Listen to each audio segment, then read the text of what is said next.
지금은 아는 것이 힘이다. 시간입니다.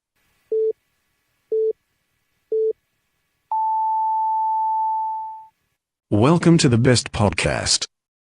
Knowledge is power.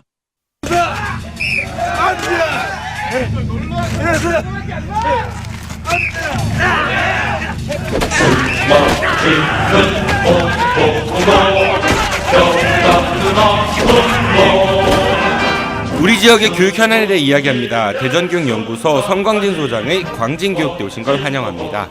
네, 반갑습니다. 성광진입니다. 지금 나오시면 안 된다니까요.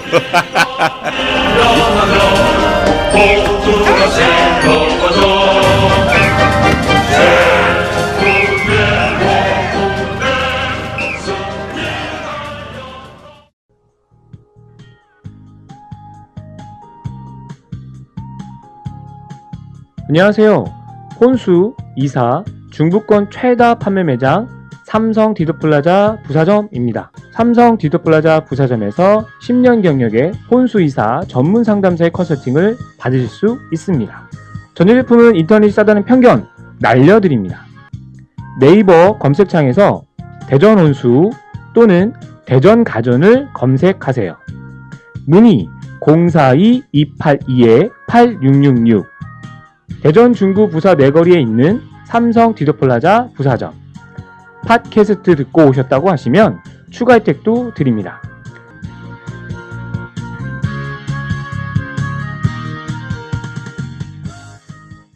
삼성 디지털 프라자.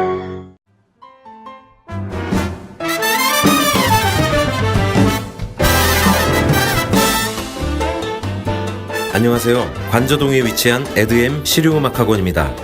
깔끔하고 넓은 합주시설부터 개인 연습실까지 최고의 시설과 최고의 강사진으로 참 음악 교육을 실천하고 있습니다. 인성과 실력을 겸비한 차세대 뮤지션을 양성하는 데 최선을 다하고 있습니다. 아울러 공연장을 함께 운영하고 있어 여러 방면으로 많은 경험을 할 수 있도록 노력을 기울였습니다. 예술고등학교와 예술대학교 입시를 전문으로 하며 작곡과 미디 보컬 레코딩 수업에 특화된 믿을 수 있는 실용음악학원입니다. 저희는 기타와 베이스, 그리고 드럼, 신디사이저, 색소폰, 작곡과 미디 이렇게 다양한 전공 과목을 지도해드리고 있습니다. 지금 바로 신청하세요. 그리고 꿈을 이루세요. 감사합니다. 문의전화 042-541-5337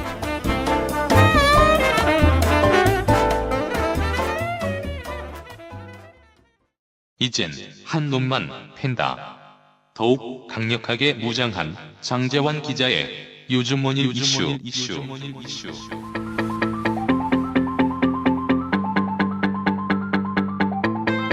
우리 지역 최고의 언론인 오마이뉴스 장재환 기자가 대전, 충청의 현안 중 하나만을 골라 심층 분석합니다. 지금 카카오톡 플러스 친구에서 아는 것이 힘이다를 친구 추가하시거나 팟빵이나 유튜브, 페이스북에서 아는 것이 힘이다를 검색해주세요. 대전교육연구소 성광진 소장 나오셨습니다. 소장님 안녕하세요. 네, 안녕하세요. 반갑습니다. 방송 잘 안 들으시죠? 그 편집본 들으시면은 앞에 텀이 있는데 광고 나갈 시간 안 주게 툭툭 나오시면 어떡해요? 여러 번 나왔는데도 아직도 생소한데요. 네. 아니 팡팡뉴스 보면 굉장히 자연스럽게 잘하시던데 왜 이렇게 이렇게 긴장을 하시는지. 그리고 오늘 역시 또 오셨잖아요. 그 강등 되신 분. 예. 그 대전, 그 전교조 대전지부 전 지부장님이신, 네, 지정배 선생님 나오셨습니다. 선생님 안녕하세요. 네, 안녕하세요. 지정배입니다. 네, 제가 이제 정책실장에서도 이제 물러나셨기 때문에 네. 전직 이름을 붙여드렸습니다. 아이고, 네. 윙크를 하시고 그랬어요. 징그럽게. 이제 선거가 얼마 안 남았습니다. 내년 지방선거가 이제 며칠 안 남은 것 같아요. 꼭 뭐 금방 바뀌니까. 그런데 성광진 소장님께서는 뭐 언론 진면을 통해 가지고 내년 교육감에 이제 진보교육감 쪽으로 출마 의사가 있다라는 그런 소식이 간혹간혹 비춰지고 있거든요. 생각은 있으신 거예요? 아직까지 출마 선언을 공식적으로 하진 않았지만 출마 의지가 있다는 것을 주변에 이제 밝히고 있는 그런 상황이고요. 선언하고 의지가 있다는 거하고는 어떤 차이가 있죠? 선언이란 것은 본인 의지만이 아니라 주변을 자기 지지하는 세력들, 지지하는 사람들의 의견을 전부 다 모아서 내가 나가도 이제 교육감으로서 충분한 자격을 갖췄다. 그래서 나는 이제 교육감이 돼야겠다라고 하는 선언하는 것이고요. 지금은 개인의 의지를 여러분과 함께 나누고 있는 그런 상황이다 이렇게 말씀드릴 수 있겠습니다. 분위기 어떤 것 같아요? 의지를 이렇게 표명하실 때 주변 분들은 안 말리나요? 네, 말리는 사람도 있었는데요. 대부분은 우리 지역의 교육 발전을 위해서 당신이 나가는 것이 바람직하다라는 그러한 말씀들을 많이 해주시고 있습니다. 다양한 분들을 만나실 필요가 있을 것 같고요. 그렇습니다. 그 지정배 선생님께서는 혹시 출마 생각이 없으세요? 지난번에 우리 그런 얘기 많이 했었잖아요. 또 그 얘기해야 됩니까? 의지 이런 거 없으세요? 전혀 없습니다. 왜 없어요? 왜 옆에 계신 분은 있다고 하는데 왜 없으세요? 옆에 계신 분을 어떻게 도와서 대전 교육의 현재 많은 문제점들을 고쳐 나갈지 거기에 고민을 많이 하고 있습니다. 그 두 분의 의지가 충만하신 것 같은데 한 분은 뭐 한번 도전해보고 싶다라는 의지, 그리고 다른 한 분은 도와줘야겠다라는 의지가 충만하신 것 같은데 그 또 이제 저희 방송에 얼마 전에 출연하셨던 대덕대학의 최한성 교수님 계세요. 그 교수님께서도 진보교육감에 출마 의사가 있으시다고 의지를 표명을 저희 방송에서 하셨고, 그리고 실제 이제 만약에 그 진보교육감 후보자 단일화를 위한 그런 움직임이 있다라고 하면은 언제든지 참여해서 결과에 깨끗이 승복할 용의가 있다 이런 말씀을 주셨는데 혹시 뭐 성광진 소장님께서도 그런 플랫폼에 참여하실 의지는 있으신 거죠? 당연한 거죠. 우리 지역에서 어떤 진보 교육감을 또는 개혁적인 교육감을 원하는 많은 사람들이 하나로 합쳐서 정말 훌륭한 정책으로 승부를 했으면 좋겠다. 이렇게 많은 사람들이 말씀하시고 계시고요. 저 자신도 단일화해서 정말 많은 분들이 함께 힘을 모아서 대전교육 발전을 도모할 수 있는 그런 교육감이 나올 수 있기를 바라고 있습니다. 그래요. 결과에는 깨끗이 승복하실 거고요. 아, 그럼요. 알겠습니다. 지금 한참 국정감사 기간이잖아요. 얼마 전에 네. 충남교육청, 대전교육청, 세종교육청 이제 국감도 있었었고 설동호 교육감님이 굉장히 곤혹을 좀 많이 치르셨다는 소식이 왕왕 들리고 있습니다. 과거 한 3년 정도의 그러한 설교육감 체제 하에서의 여러 가지 교육 문제들이 어제 좀 여러 가지로 지적을 받았던 것 같습니다. 특히 뭐 예중고 문제라든가 최근에 여러 가지 그 학교 폭력 또는 성폭력 뭐 이런 등등의 문제들에 있어서 제대로 대처하지 못한 점을 지적받은 것 같습니다.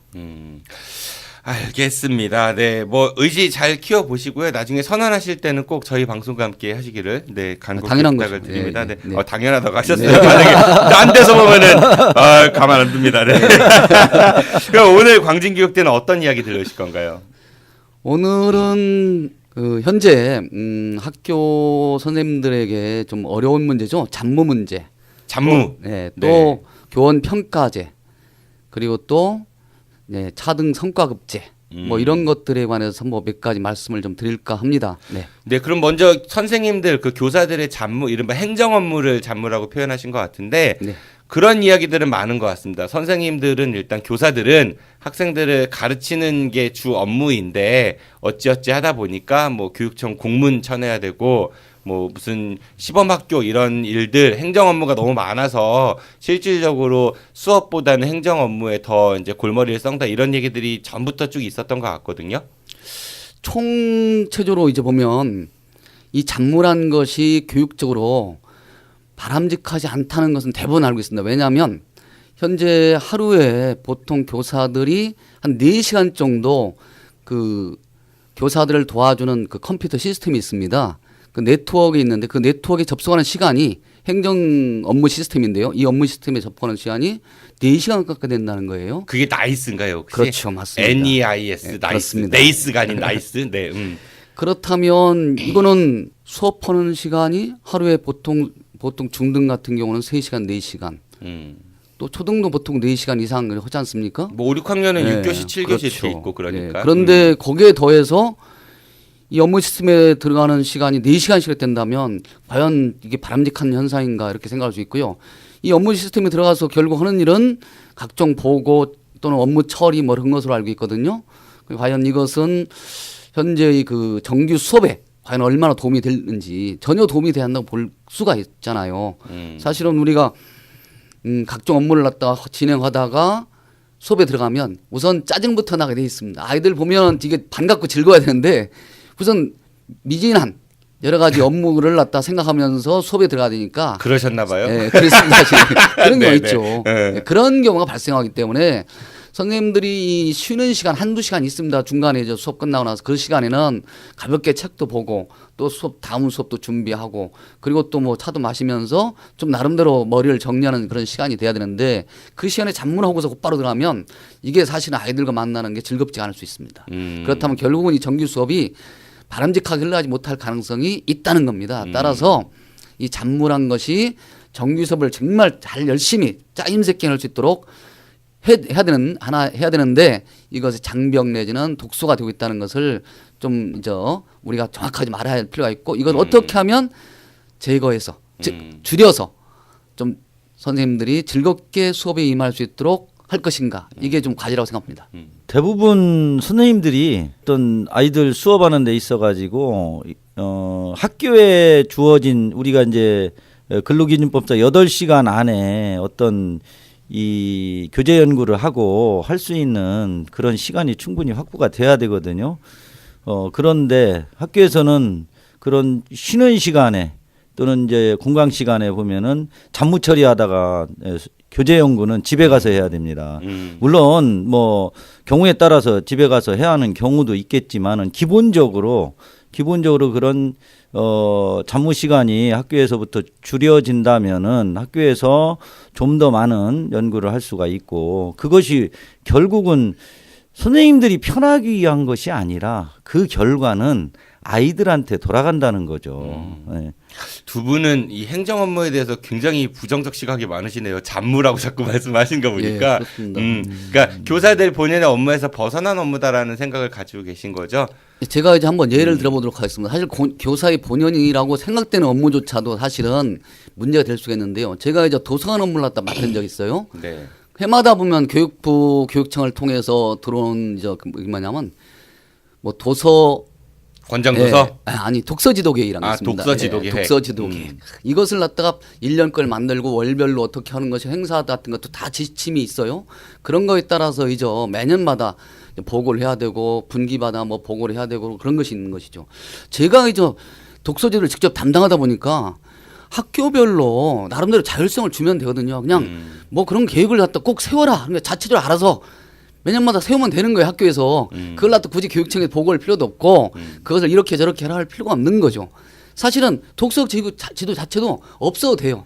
왜냐하면 책을 읽는 것은 아이들이 즐겁게 책을 볼 수 있도록 어떻게 하면 환경을 만들어주느냐가 선생님들의 학교가 스스로 만들어 나가면 되는 것이지 그걸 어떤 계획에 따라서 막 그냥 어떤 특정한 계획을 따라 쫓아가는 것은 그렇게 바람직한 것이 아니다 이렇게 저는 판단하는 거예요. 관리 감독을 꼭 해야겠다. 그러니까 어떻게 바꿔 얘기하면은 못 믿어오니까 이거 맞아요. 뭐 그게 그런 문제예요. 예, 네. 불신이 기본적으로 깔려 있지 않은가 그런 생각이 좀 그러니까 들기도 모든 하고. 것을 자율적으로 시행할 수 있도록 학교의 모든 권한을 넘기는 것이 잡무를 없애는 가장 기본이 아닌가 그렇게 생각하고 있습니다. 그러니까 믿어야 되는데 저도 이제 그 학원에서 이제 수업을 좀 많이 했었었는데 그런 거 있더라고요. 그러니까 저는 수업할 때 어떤 그 생각을 갖고 했냐면은 나는 쇼를 하러 들어간다. 그 이제 강의실에서 수업을 하는 동안은 아이들한테 어떤 그 해당 수업에 이제 가르쳐 줄 내용이 있잖아요. 그거를 잘 공연해서 아이들이 좀 재미있게 듣고 이해하고 본인의 것으로 소화하는데 도움을 주는 역할을 하기 위해서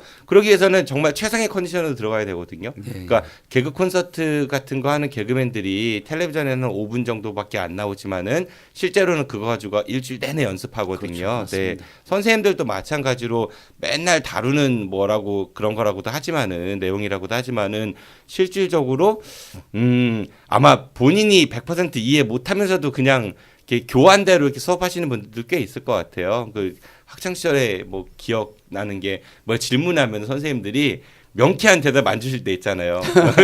그러면은 눈치가 싸해 그러면서 야 너 그 숙제 뭐 예를 들어서 이렇게 하신다든지 뭐 저는 그런 기억이 되게 많거든요. 그래서 뭐 그런 교재 연구, 뭐 수업 연구 이거는 굉장히 필요한 분야라고 생각을 합니다. 네, 이게 이런 거예요. 이제 교사들, 선생님들의 본연의 업무가 무엇냐를 우리가 한번 생각할 필요가 있을 것 같아요. 그러니까 선생님들은 가장 중요한 건 이제 아이들을 가르치는 교수. 하나의 업무라고 봤을 때 교수 업무와 그다음에 생활지도 업무.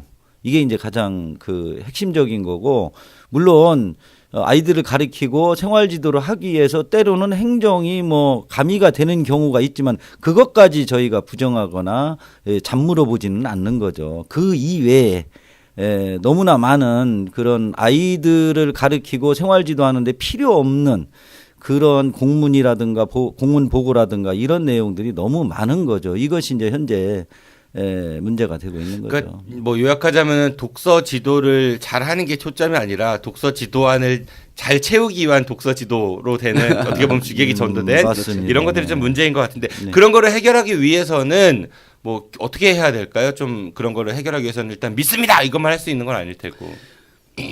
대부분의 업무와 관련돼서 학교의 자율성을 갖다 부여해서 일단 공문 자체를 갖다가 없애도록 해야 될 것 같습니다.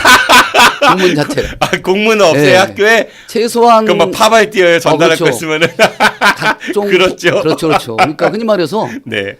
제가 생각할 때는 교육청에서 학교로 내려보내는 각종 공문에 한 80%는 줄여야 한다, 없애야 한다 이렇게 생각하고 있어요. 그러니까 다 타격적으로. 다 없애는 건 그렇죠. 아니고. 80% 정도 없애야 한다 이렇게 생각하고 사실은 각종 보고 업무만 하더라도 만만치가 않거든요.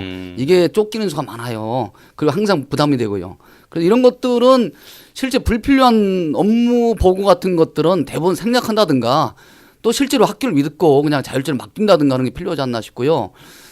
글쎄요, 지금 제가 볼 때는 정말로 필요하다고 생각되는 여러 가지 것들도 아까 독서 지도와 마찬가지로 학교에 그냥 맡겨버리는 그래서 그런 거 관련해서 어떤 계획을 세워라 그리고 그것 관련 행사를 해라 그것 관련해서 몇 회를 했는지 보고하고 이런 것들을 이제 없애야 된다 생각합니다. 근데 이 방송을 들으시는 분들 중에 상당수 분들은 그래 뭐 말은 좋은데 현장에서 그게 과연 제대로 실현이 될까에 대해서는 좀 궁금함을 가지는 분들이 다수 계실 것 같다는 생각도 들거든요. 그러니까 그래 놓으면은 그러니까 학교에서 제대로 안 하고 오히려 더 이렇게 부정부패라든지 뭐 이런 게 심해지지 않을까를 우려하는 분들도 계실 것 같아요. 천만에요. 저기 대안학교 있잖아요. 그렇죠? 네. 저 교육청 울타리 바깥에 벗어난 이렇게 대안학교 같은 경우 사실상 그러한 어떤 업무 보고나 업무 지시로부터 벗어나 있잖아요. 그 잘 운영되고 있는 학교들이 많이 있습니다. 사실은 학교 본연의 자신들의 목적을 정확하게 잘 지키면서 해나갈 수 있거든요.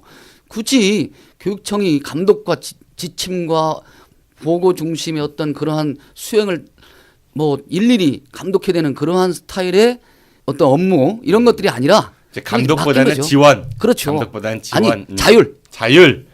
네네. 저는 항상 얘기하는 게 자율입니다. 학교. 자율은 항상 책임이 따르죠. 그렇죠. 제대로 못할 때는 그럼 뭐 어떻게 되나요? 제대로 못할 때는 분명히 감사란 내려가서 감사를 해야 되고 그 감찰을 통해서 책임 운영 소재를 분명히 밝혀서 처벌을 해야죠. 어떻게 뭐 싸대기 때려요?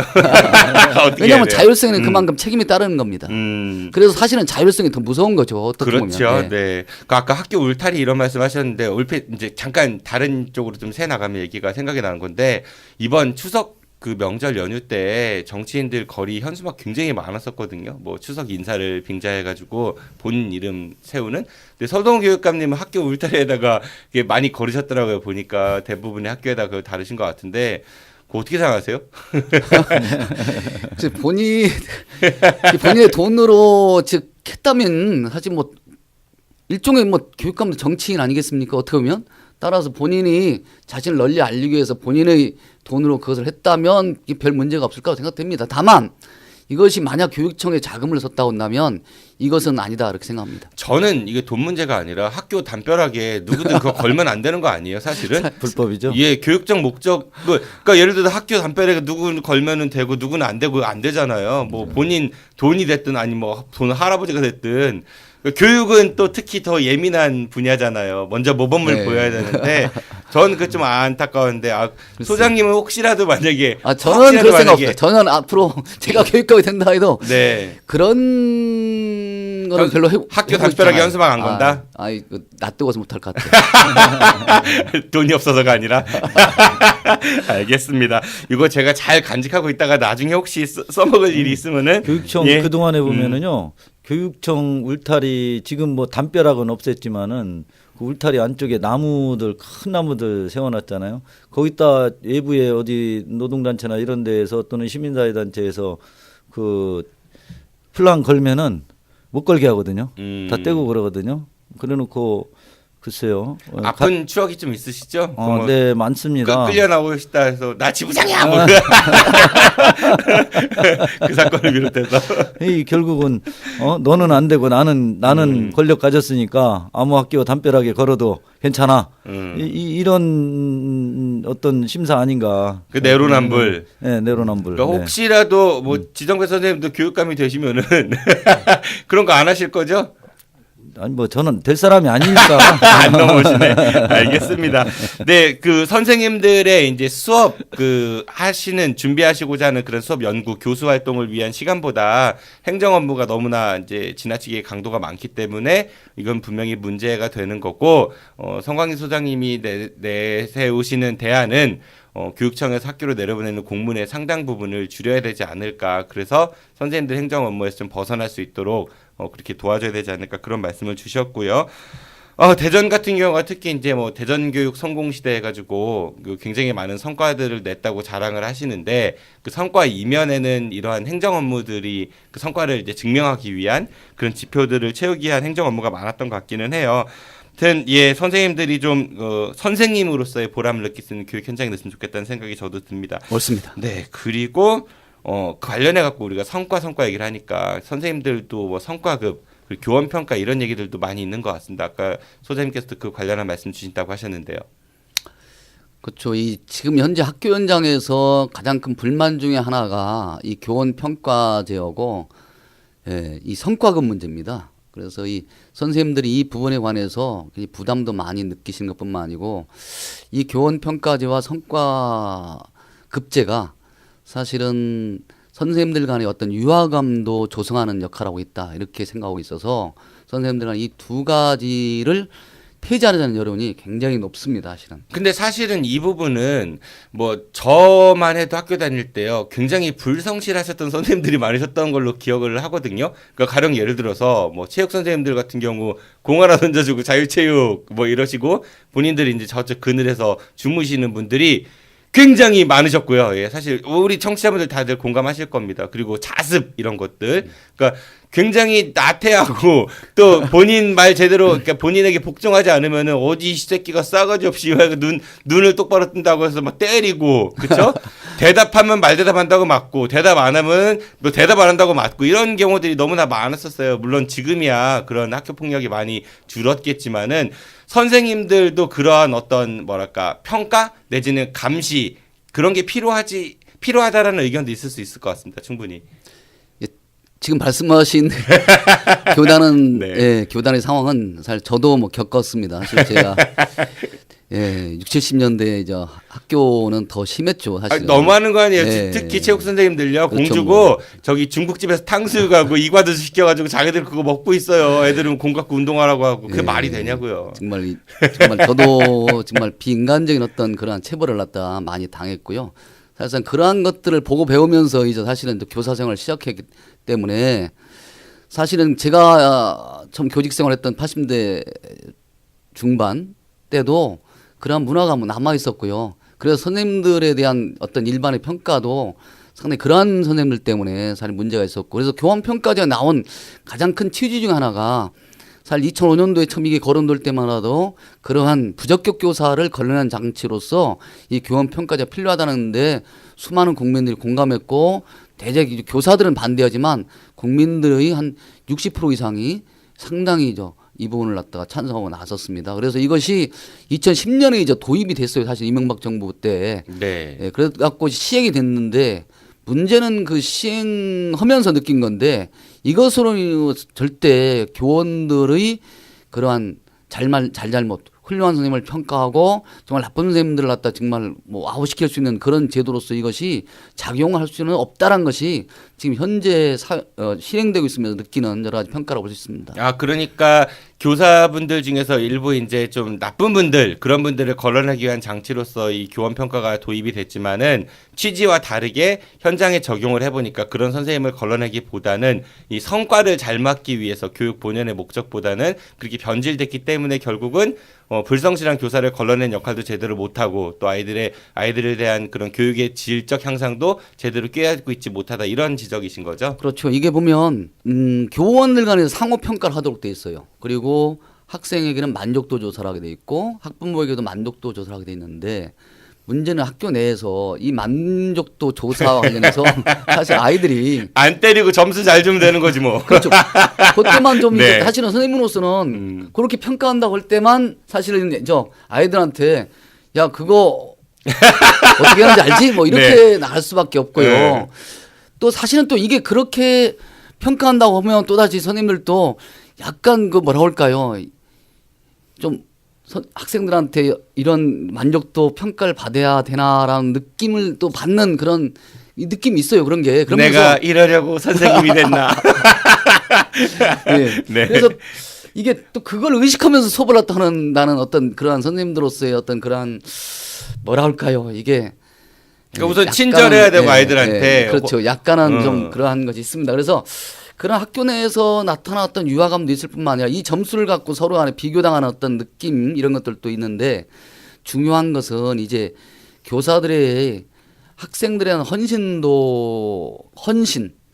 좀 봉사정신 뭐 이런 것들 있잖아요. 이런 것들이 실제로 그 점수로 과연 나타날 수 있느냐라는 것은 좀 한번 재고할 필요가 있습니다. 왜냐하면 이 점수라는 게 학생 점수만 이루어지는 게 아니라 동료 교사들의 평가도 있죠. 학부모 만족도 하는데 오 담당제. 근데 실제로 네. 학부모들의 만족도에 있어서는요. 이게 교사들한테 직접 수업을 들어보지 않고 1년에 한두 번 들어가는 한 번 오라고 해서 들어가거든요. 하는데 공개 수업. 공개 수업.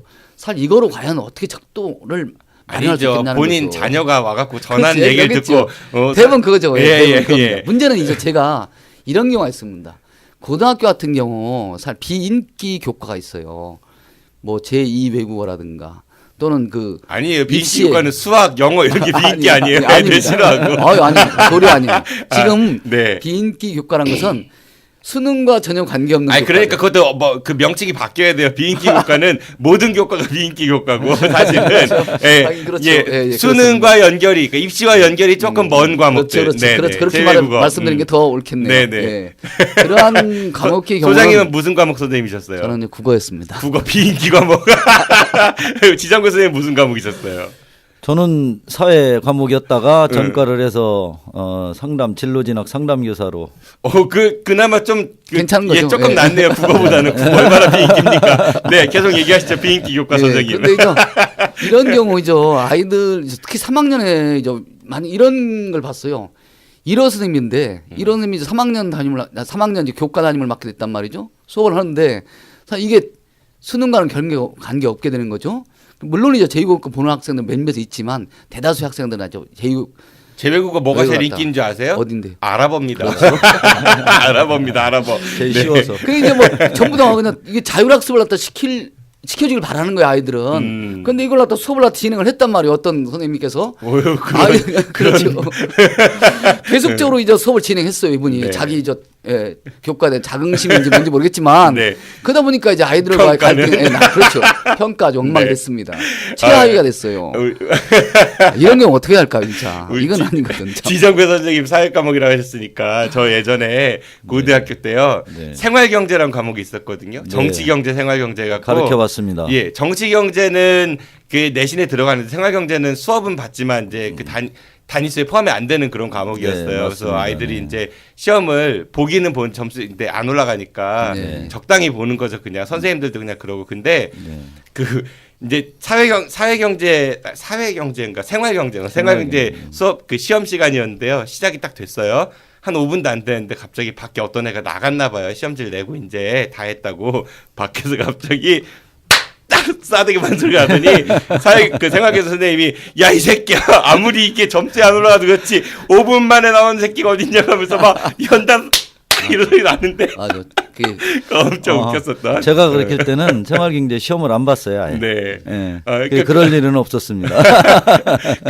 그랬던 기억이 나는 것 같아요. 그래서 이게 비인기가 뭐 아까 말씀하셨던 그런 입시하고 좀 거리가 먼 선생님들 같은 경우 열과 성을 다해서 교육 과정이 있는 거니까 교과부에서 만드는 분명히 교육부에서 만든 그 과정이고 본인의 일에 충실했는데 결국 평가는 안 좋게 받는 그러한 부작용이 나올 수도 있겠네요. 그렇죠. 충분히 가능하고요. 그리고 이제 아까 말씀하신 우리 정 PD님 뭐 옛날에 선생님들 어쨌든 뭐 쉽게 얘기해서 한마디로 질적으로 좀 낮은 수준의 선생님들을 골라내기 위해서 이 제도가 도입됐다라고 말씀하셨는데 옛날에는 좀 이제 우리가 학교 다닐 때는 그런 선생님들이 있어도 학생들이 사실은 대들 수 또는 뭐 누구에게 얘기할 수 없는 상황이었으니 지금은 환경이 엄청나게 바뀌었잖아요. 지금은 선생님들 스스로가 굉장히 그 자기 향상을 위해서 노력을 대부분 많이 하고 있고 이것은 만약에 옛날처럼 뭐 폭력 휘두르고 뭐 대충 수업하고 하면은 9시 뉴스에 나오죠. 그렇죠. 재떨이 심부름도 많이 했어요. 재떨이 비우는 거 수업 시간에 담배 사오고 저 갑자기 욱하네요. 뭐 그런 선생님들 많았어요. 문화가 달라졌어요. 꽃 한번 만져보자 갑자기 와갖고 이런 선생님들. 네.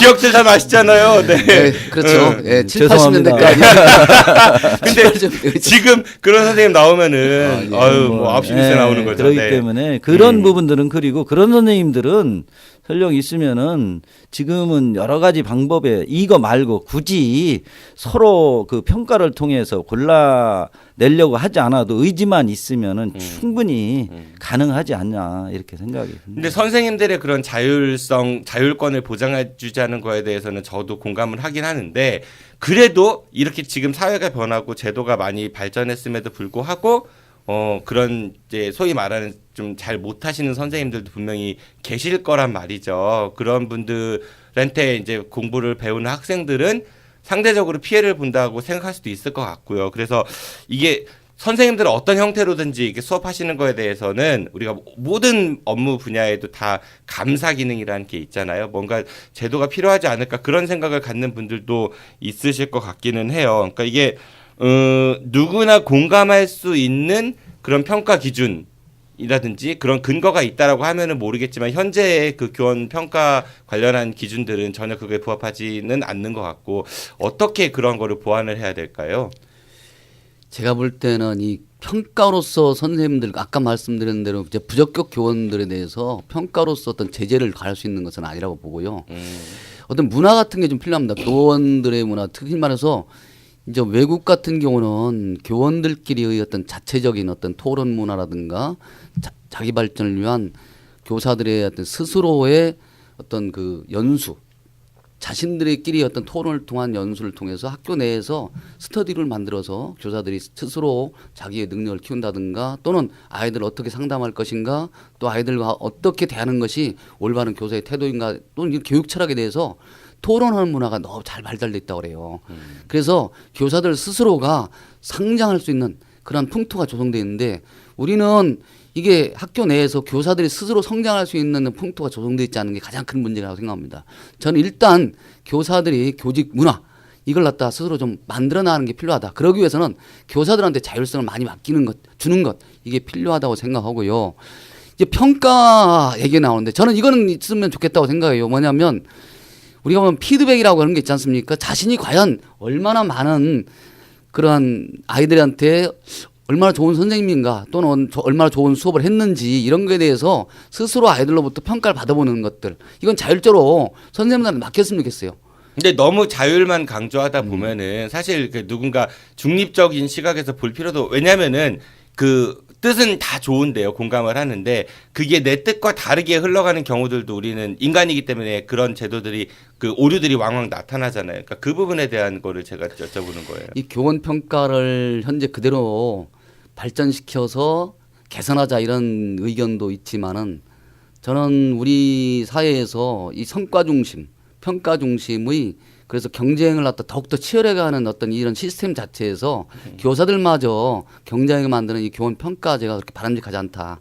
따라서 우리는 이 문제를 좀 더 깊이 생각해서 좀 더 평가 중심이 아닌 인간 중심의 어떤 그러한 새로운 시스템을 갖다 생각해보는 그러한 계기가 됐으면 좋겠습니다. 그러니까 이게 그 선생님들도 평가를 잘 받기 위해서는 그러니까 점수 잘 받기 위해서 수업하고 일을 하시는 그러니까 애들 교육의 질보다는 그런 문제는 분명히 있는 것 같아요. 지금 그렇죠. 현재의 교원 네. 평가 같은 경우는 대전이 그런 교육의 좀 선도적인 입장에 서는 이제 그런 도시가 됐으면 좋겠다는 바람을 갖습니다. 사실 대전이 우리나라에서 그렇게 무언가를 선도하는 입장에 위치에 있는 그런 어젠다들이 별로 없는 것 같아요. 뭐 우리 내부에서는 교통의 요충지, 뭐 과학기술의 요람, 뭐 이런 얘기들 하는데 다른 지역 분들 만나면은 대전 하면은 뭐 있지 뭐 이렇게 잘 모르시더라고요. 뭐 하다못해 전주 비빔밥만도 인기가 뭐 인지도가 좀 떨어지는 것 같아서 교육이 좀 그런 어젠다를 좀 장악하면 좋지 않을까 그런 생각이 듭니다. 조금만 기다리십시오.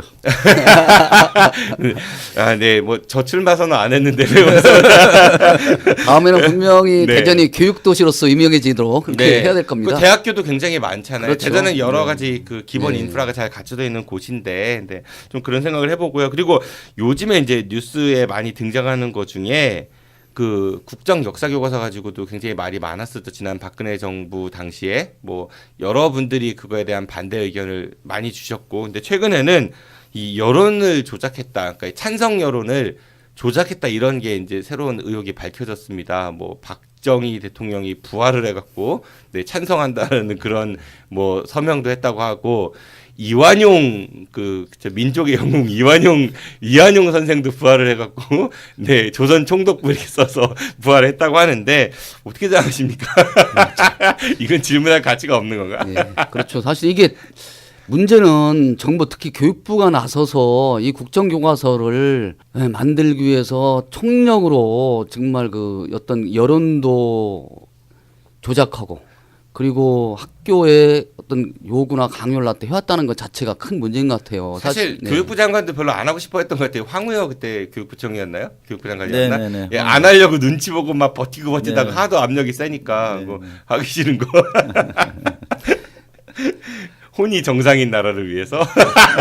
그래서 그것 관련해서 우리 그 대전 지역에서만 한 300여 명이 넘는 교사들이 국정교과서 반대 선언, 시국선언을 했잖아요. 네. 근데 전부 다 징계를 받았죠. 경고와 이제 주의를 받았는데 왜 징계를 하셨대요? 근데 교육청에서는 그 관련해서 그때 참 답답한 게 뭐냐면 우리 교육감님은 당시에 자신도 국정교과서는 이게 아니다, 반대다 이렇게 얘기하셨는데 정작 이제 교사들이 이 부분을 반대하고 나서니까 주의와 경고를 했다는 거죠. 그래서 결국 이것도 징계 처분이거든요. 자신은 뭐라고 하더라도 행정처분이라고 하지만 실제 징계로 받아들이는 겁니다.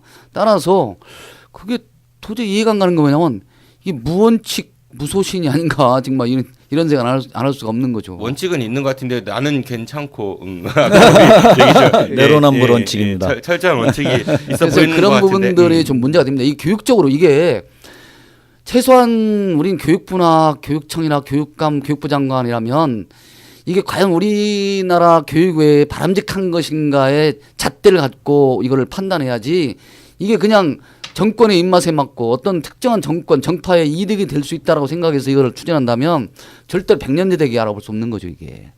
이게 이런 거죠. 전국에 있는 교육감님들 중에 국정화 찬성한 교육감도 있어요. 어딘지 아세요, 피디님? 어디입니까? 네, 저쪽에 경상도 지역 네네. 교육감들은 찬성을 했어요. 그래서 시국선에 반대하는 시국선언에 교사들이 참여하니까 징계를 줬어요. 예, 그렇다고 해서 그게 잘한 건 아니지만은, 잘한 건 아니지만 어쨌든 거기는 본인들이 찬성하고 징계를 줬으니까 그런 대로 봐줄 수 있죠. 근데 대전 같은 경우는 교육감님이 반대를 했어요. 반대를 했는데 그 반대한다는 시국선언에 참여한 교사들에게 징계를 줬는데 어제 보니까는 그동안 언론에도 얘기했지만 어제 국감 자리에서 그 답변이 뭐였냐면은 그 국가공무원법 위반 집단행위 금지하게 돼 있는데 그 명목으로 했다라고 아주 그 궁색한 답변을 했더라고요. 보니까는 또 그래서 그럼 본인은 물론 이제 선출직이니까는 마음대로 해도 되고 교사들은 잘못된 그러한 어떤 정책에 대해서 반대하는 걸 그렇게까지 이 징계까지 줘가면서 해야 되냐 하는 비판을 받을 수밖에 없는 거죠. 아이고, 네 원칙이 뭔가 있기는 있는 것 같습니다. 네. 우리가 한번 생각해볼 수 있을 것 같고. 사실 이거는 지금 네. 현재 국정교과서 자체의 추진이 이제 멈췄고 잘못됐다는 것이 전부 다 그러한 정서니까 사실은 이것도 사실 원래대로 돌아야 할 것 같습니다. 그래서 정말 처분을 내렸던 것을 다시 복구해야 된다. 그렇죠. 지금 잘못됐다고 예. 해서 어떻게 철회가 됐으니까 뭐 예. 그냥 덩달아서 이렇게 교육부의 지침에 따라서 교육청도 따라가야 되는. 근데 이제 설동 교육감님의 이제 주장은 국정화의 찬성 반대에 대한 징계가 아니라 단체 행동을 한 거로 얘기했기 때문에 또 그렇게 그 이유를 대실 수 있겠네요. 뭐 굳이 된다면은. 근데 이게 치우소리한 것 자체가 원인이 뭔데요? 원인이 이게 교과서 문제는 사실은 교육의 문제고 교육의 문제에 대해서는 우리 교사들이 자기 얘기를 할 수 있는 거 아니겠습니까? 이게 정치적인 건 아니거든요, 사실. 혼이 바로서야 나라가 잘 된다니까요. 네. 그렇죠, 그렇죠. 국정 네, 그 참고로 국정 역사 교과서를 채택한 국가들이 뭐 북한, 베트남, 스리랑카, 네, 몽골 이런 나라들. 네. 네. 우리도 그런 혼이 정상인 나라를 향해서 가자고 했던 게 취지였으니까 그렇게 이해하시고요. 이렇게 해서 광진교육대 오늘 그 세 번째 시간을 마칩니다. 네, 세 번째입니다. 여전히 떨고 계시는데 네, 어떠셨습니까? 여전히 이 자리에 앉으면 무슨 얘기를 갖다 또 해야 되나 또 워낙 또 날카로운 말씀을 하니까 이게 또 쉽지 않네요. 아이고 날카롭긴요. 뭐 알겠습니다. 지난 방송 나가고 나서 좀 반응이 좀 많이 있었습니다. 청취자분들한테 제가 그 의견을 많이 들었는데요. 가장 재밌었던 의견이 뭐였냐면은 그 두 분이 언제 처음 자위를 하셨는지를 고백하신 게 굉장히 인상적이었다. 네, 친근했다. 네, 뭐 성광진 소장님은 생각보다 좀 늦구나 뭐 이런 거. 네, 그런 얘기들이 좀 있었습니다. 네, 소장님 오늘 나와주셔서 감사드리고요. 네, 다음번 방송 때 뵙겠습니다. 저희 11월은 그 개편을 위한 휴방 기간이거든요. 네, 12월에 네, 부디 살아서 뵙기를 바라겠습니다. 오늘 나와주셔서 고맙습니다. 안녕히 가십시오. 네, 반갑습니다. 안녕히 계십시오. 감사합니다. 지정교 선생님도 안녕히 가십시오. 네, 감사합니다. 내일은 우리 지역의 최고의 언론인이죠. 우리 프로그램의 선장 오마이뉴스 장재환 기자의 요즘 뭔일 이슈가 여러분들을 찾아갈 예정입니다. 요즘 국정감사가 한창인데 현장 취재하러 분주히 돌아다니고 있는 장재환 기자로부터 생생한 국감 이야기를 들어보실 수 있습니다. 내일도 많은 청취 부탁드리겠습니다. 저도 이만 물러가겠습니다. 지금까지 진행의 정진호였습니다. 청취해주셔서 고맙습니다. 안녕히 계십시오. I'll be back.